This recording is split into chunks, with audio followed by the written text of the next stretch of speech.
فوراً قبول ہو جاتی۔ آج آپ یقین کریں کتنی ساری جگہ ہیں، کتنی ساری زمینیں ہیں جن پر ناجائز قبضے ہیں، اور بڑی آسانی کے ساتھ لوگ زیادتی کرتے، جبر کرتے، چھوٹی چھوٹی باتیں ہیں، بس وہ پڑوسی کو جگہ نہیں بیچنے دینی، وہ اپنی بیچ رہا ہے، اس کو روک دیا ہے، اس پر جبر ہو رہا ہے، اس بیچارے کو مجبوری ہے، اس کو کہیں جانا ہے، اور پھر میں نے ایسا بھی دیکھا ہے کہ کوئی شخص مجبور ہے، وہ جگہ بیچنا چاہتا ہے، دوسرے نے اس پر کوئی سٹے لیا ہوا ہے، اب اس کی قیمت گر گئی، اب وہ بیچارہ اور آزمائش میں آ گیا۔ نبی رحمت نور مجسم شفیع معظم صلی اللہ علیہ وسلم نے فرمایا جس نے کسی کی بالشت بر زمین پر قبضہ کیا ناجائز، ایک بالشت، ایک گٹ، اللہ قیامت والے دن 7 زمینوں کا طوق بنا کے اس کے گلے میں ڈال دے گا۔ ایک حدیث میں فرمایا 7 زمینوں میں دھنسا ڈالے گا۔ کیوں ناجائز قبضے کرتے؟ انسان کے لیے صرف 2 گز زمین کی ضرورت ہے جس کا وہ اصل مالک ہوتا ہے قیامت تک، جس میں رہنا ہے۔ لیکن ہمارے ہاں چھوٹی چھوٹی چیزوں پر لوگ ایک دوسرے کا ساتھ زیادتی کرتے ہیں۔ اور بھائیوں، اگر بادشاہ چاہتے ہیں نا ان کے محل سلامت رہے تو وہ کوشش کرے کسی کی جھونپڑی کو تکلیف نہ دے۔ اگر وہ چاہتے ہیں نا ان کے بڑے بڑے مینار قائم رہیں تو وہ کبھی بھی کسی غریب کی کٹیا گرانے کا خیال اپنے دل سے نکال دے۔ اگرچہ تم بڑے بنگلوں میں بستے ہو، لیکن ہو سکتا ہے کسی غریب کی دعا کی برکت سے ہی اللہ نے تمہیں کشادہ گھر دے رکھا ہو سکتا ہے کسی مسکین نے جو تمہارے گھر سے لقمہ کھا کے تمہارے لیے ہاتھ اٹھائے ہو، اس کی برکت سے اللہ نے تمہیں یہ سعادت دے رکھی ہو۔ تو بھائی ظلم نہیں، زیادتی نہیں۔ نبی پاک صلی اللہ تعالی علیہ وسلم نے ارشاد فرمایا کہ رب فرماتا ہے 3 طرح کے لوگ ایسے ہیں قیامت کے دن میں، اللہ فرماتا ہے میں ان کے خلاف کھڑا ہوں گا، میں ان لوگوں کا مخالف ہوں گا، اور 3 طرح کے لوگ ایسے ہیں میں ان کا وکیل بنوں گا۔ یہ حدیث صحیح بخاری میں موجود ہے۔ اللہ فرماتا ہے جس نے میرے نام پر وعدہ کیا اور پھر وعدہ خلافی کی، میں اس کا فریق بنوں گا، اس سے پوچھوں گا۔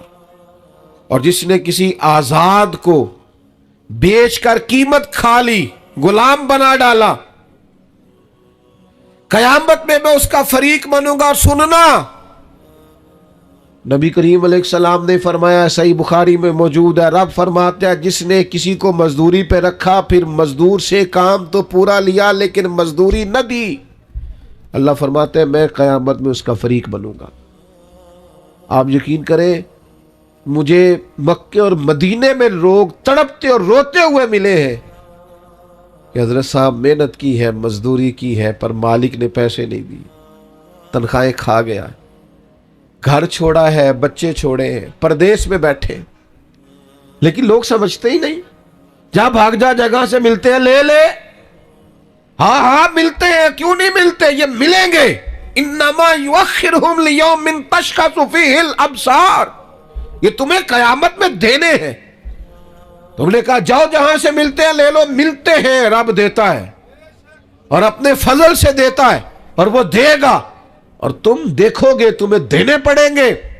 یاد رکھیے گا، مظلوم کے ساتھ زیادتی بالکل نہیں، قطعاً نہیں۔ اور مظلوم کوئی بھی ہو، کسی طرح کا بھی ہو، ذمی ہو، کسی مسلمان ملک میں رہتا ہو لیکن کافر ہو، اس کے ساتھ بھی زیادتی کی اجازت اللہ کے پیارے رسول صلی اللہ تعالی علیہ وسلم نے فرمایا جو شخص کسی ذمی پر ظلم اور زیادتی کرے یا اس سے اس کی طاقت سے زیادہ کام لے یا اس کی کوئی چیز اس کی مرضی کے بغیر لے، تو فرمایا قیامت کے دن میں اس ذمی کافر کا وکیل بن کے گویا اپنے امتی پر مقدمہ کروں گا۔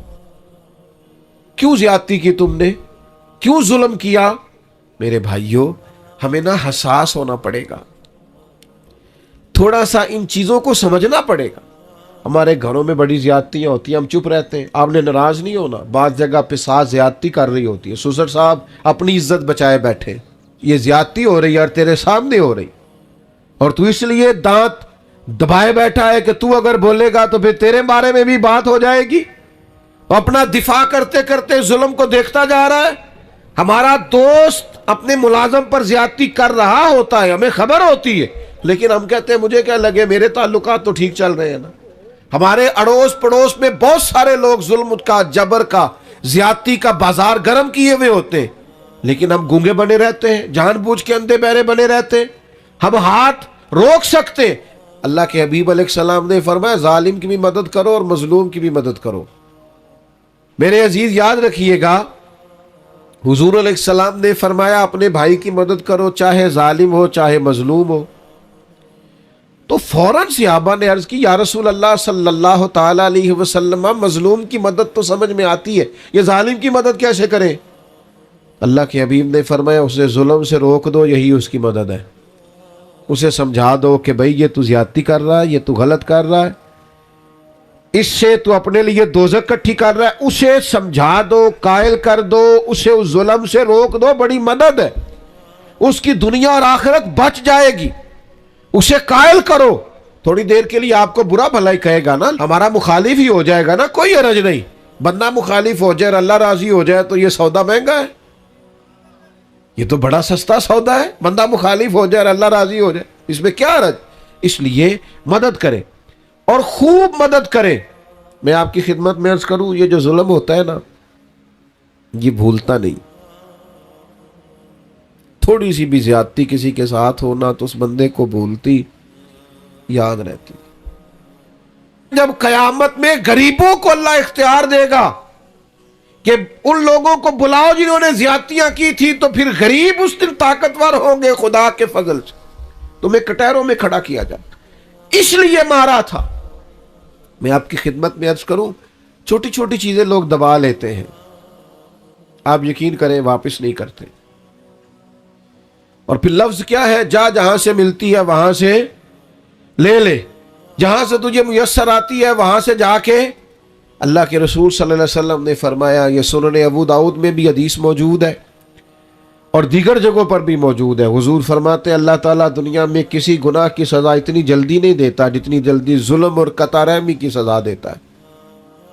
آخرت میں جو عذاب ہوگا وہ الگ ہے، لیکن دنیا کے اندر اتنی جلدی کسی جرم کی سزا نہیں ملتی جتنی جلدی سزا ظلم کی ملتی۔ مکران شاہ تھا نا، یہ بادشاہ تھا وقت کا، تو سیر کا بڑا شوقین تھا، سیر پہ گیا ہوا تھا تو بہت ساری فوج بھی ساتھ جاتی تھی، سپاہی ساتھ جاتے تھے۔ اس کے سپاہیوں نے کیا کیا، ایک بوڑھی عورت کی گائے جبرن ذبح کر کے نا کھا لی۔ اب وہ بوڑھی نے جب بات کی تو انہوں نے ڈانٹ دیا۔ جس دن بادشاہ نے واپس جانا تھا، کسی طریقے سے ایک پل تھا، دریا کے اوپر سے گزرتا تھا، دریا کے اس پار جنگل تھا جہاں کچی بستیاں تھیں، وہاں اس بوڑھی کی گائے ذبح کر کے وہ کھا گئے۔ تو بادشاہ جب پل سے گزر رہا تھا نا، تو بوڑھی پل کے اندر کہیں چھپ کے بیٹھ گئی۔ جب بادشاہ کی سواری گزری نا تو بھاگ کے آ کے اس نے گھوڑے کی لگام تھام لی، کہنے لگی مکران شاہ ٹھہر جا، روک ذرا، میرے اوپر ظلم کر کے ایسے جا رہے تو؟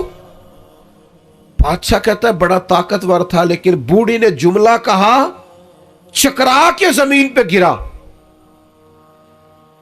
اور تڑپ گیا بادشاہ وقت۔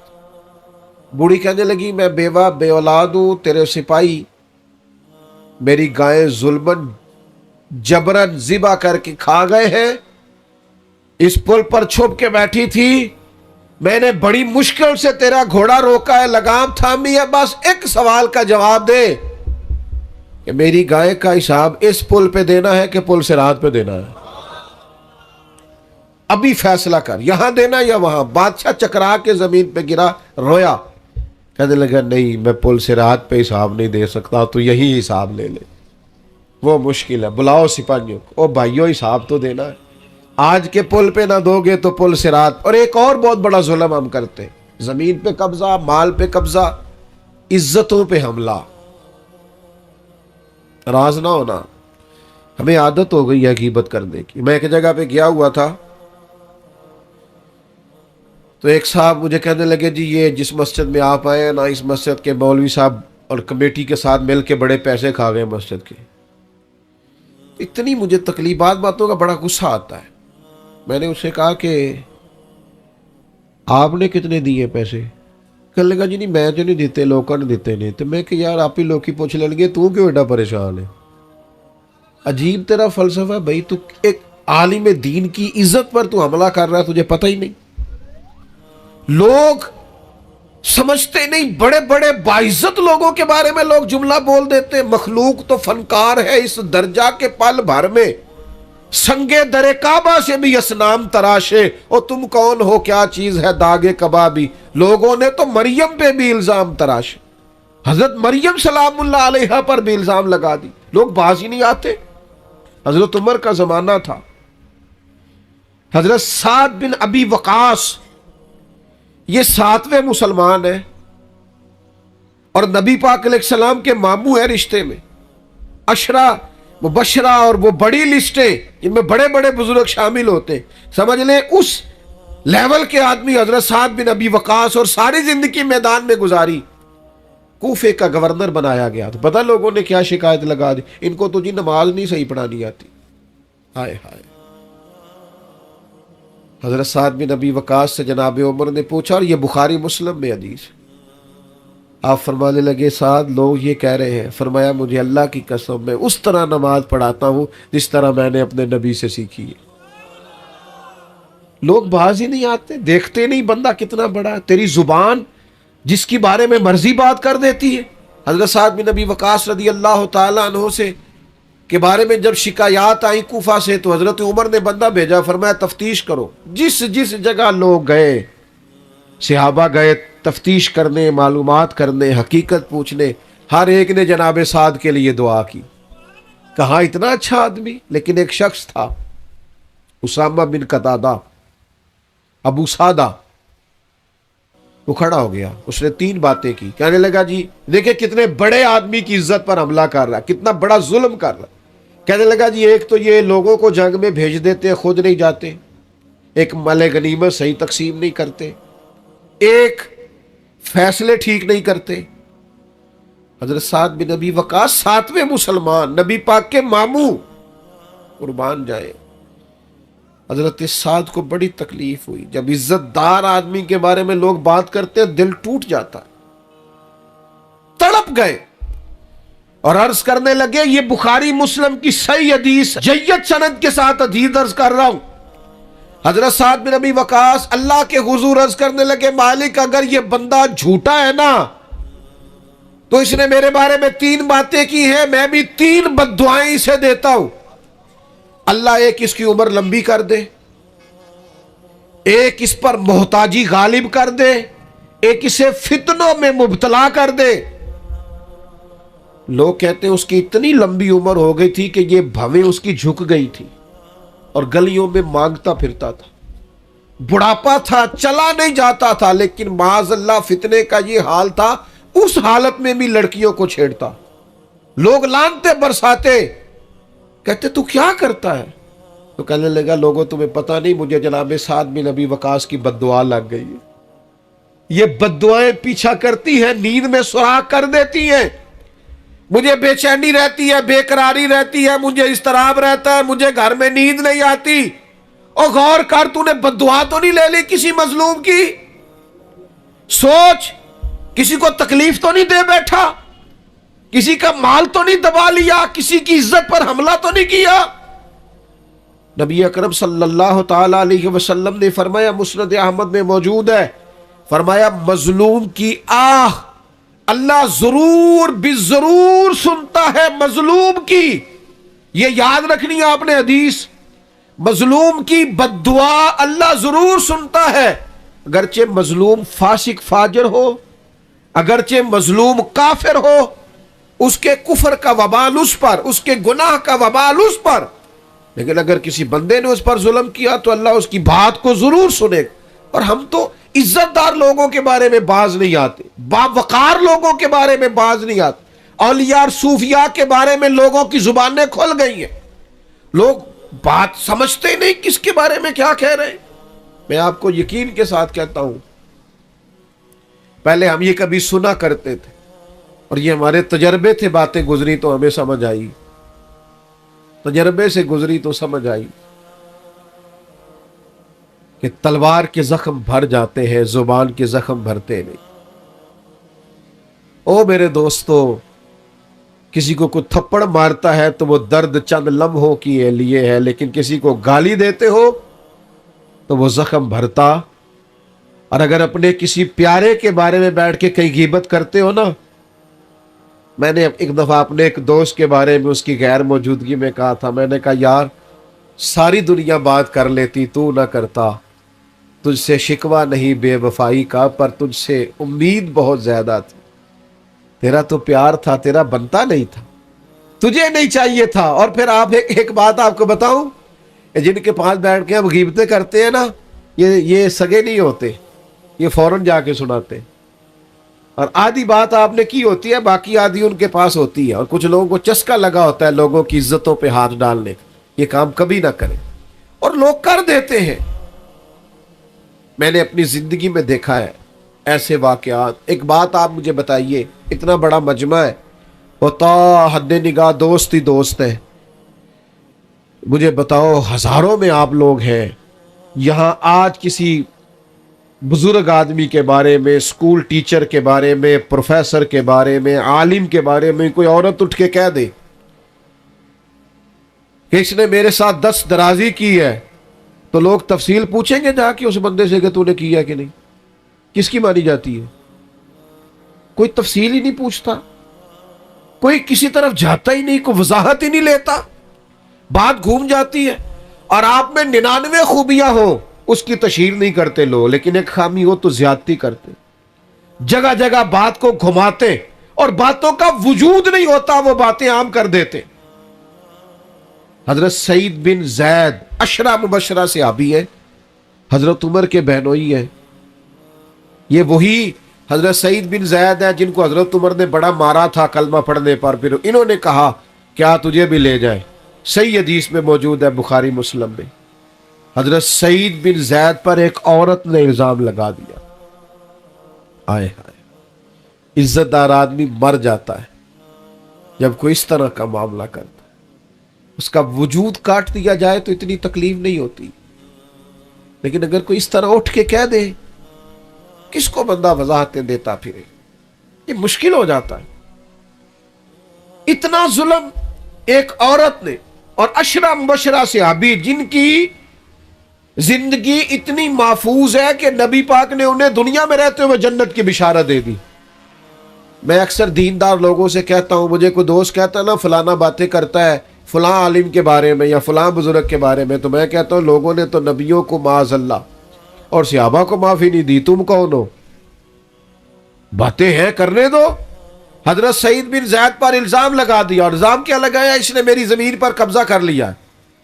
مدینے کا حاکم تھا مروان کے سامنے الزام لگا دیا۔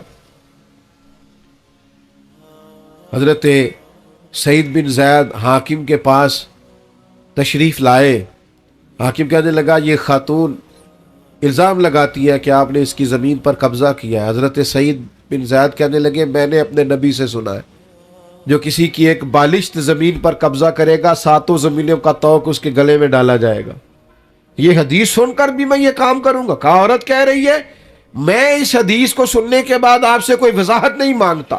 حاکم تو نے تو بات ختم کر دی، لیکن وہ عورت مختلف جگہوں پہ الزام لگاتی رہی، میری زمین پہ قبضہ کر لیا، یہ کر لیا، وہ کر لیا۔ دل ٹوٹ گیا حضرت سعید بن زید کا، تکلیف میں آ گئے، اور پھر تڑپ کے ہاتھ اٹھائے، مظلوم تھے نا، کہنے لگے اللہ اگر یہ عورت جھوٹی ہے اتنی دیر تک اسے موت نہ دینا جب تک یہ اندھی نہ ہو جائے، اور اسے اس کی زمین میں ہی مارنا، اس کی زمین میں اس کی قبر بنانا۔ اتنے عزت دار آدمی پہ ظلم کیا، الزام لگا دیا، عزت پہ ہاتھ ڈال دیا۔ لوگ کہتے ہیں پھر وہ عورت اندھی ہوئی، پھر وہ دیواروں کو ٹٹول ٹٹول کے ہاتھ رکھ رکھ کے چلتی تھی۔ لوگ کہتے تھے کیا ہو گیا آنکھوں کو؟ کہتی تھی سعید بن زید کی بد دعا لگ گئی، یہ دعا لگ گئی ہے مجھے ان کی۔ ٹٹول ٹٹول کے گھومتی تھی، اس کی اپنی زمین میں کنواں تھا، ایک دن اپنے ہی زمین میں اپنے ہی کنویں میں گر کے مر گئی۔ حضرت سعید بن زید کی وہ بد دعا جو اس کی تھی آپ نے وہ پوری ہوئی۔ دوستو کسی کو اتنا نہ ستائے کہ وہ ہماری شکایت رب کے حضور کر دے۔ اپنے آپ کو سمجھائیں، اپنے آپ کو نرم کریں، اپنی طبیعت پر ان باتوں کا اثر کریں کہ ہمیں کسی کے ساتھ کسی قسم کی کوئی زیادتی، نہ کسی کا مال، نہ کسی کی زمین، نہ کسی کی عزت، نہ اور کسی طرح بھی کسی کے ساتھ کوئی ظلم کرنا